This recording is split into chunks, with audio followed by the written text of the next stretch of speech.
More council houses, taxing the wealthy to pay for the misery that they've inflicted on us over the last 10 years. And just generally get a socialist agenda. I seen The Prodigy here in 1996 and it was like my first gig with my mates and it was like amazing. I was like 14 years old and had a brilliant time. I've been to loads of gigs here. I've never been to anything political here before. I think it's dead cool that he can fill it. I've seen Boris Johnson like in a weird empty room and they try and make it look like it's full and there's probably about 100 people there. I feel like Jeremy Corbyn's a guy for the working class. He's a guy for the working man. He's someone we need to vote for. That's it. In 2010, I was too young to vote. I would have voted Lib Dems. Lib Dems obviously voted against the rise in tuition fees and then broke the promise. I feel now that the Lib Dems are an obsolete party. I have a business and I want the people who work for me to have an alright time with it. I look after my staff and I think that everyone who, if there's money in the thing, I think that people deserve to be looked after, and there's a lot of money knocking around at the top and that needs to be distributed in a fair way, and there's nothing, they're going to compare him to Stalin, it's nonsense, you know, the man's just being fair, and I think more and more people are starting to cotton on to that. We'll see, man. He's quite a socialist. I don't think people like that, even though I do. I think that's what the Labour Party is all about.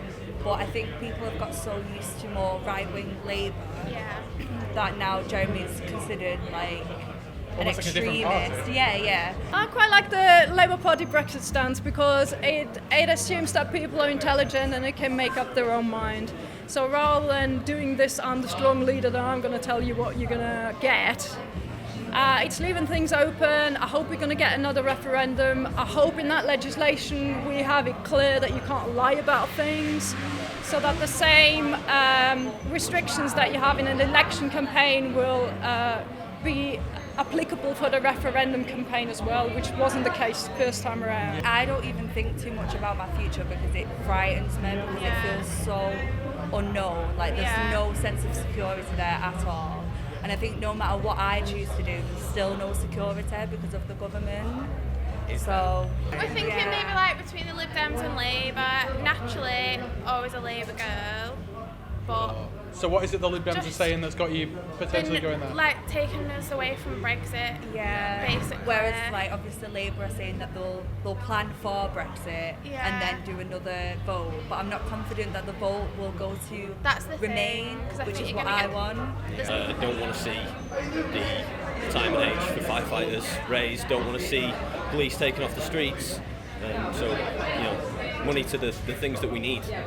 I want to have a referendum so that the UK can have a second vote on whether we should be in the EU or not, because I don't think that the results we have at the moment are valid. I also feel like the privatisation of the NHS is one of the biggest things that we need to fight for in this country.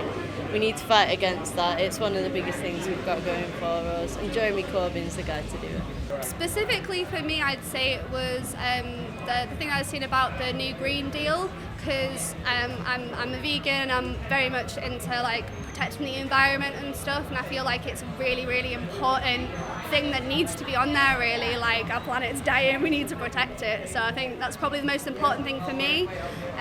But generally everything that's been spoken about recently that I've seen, it's brilliant.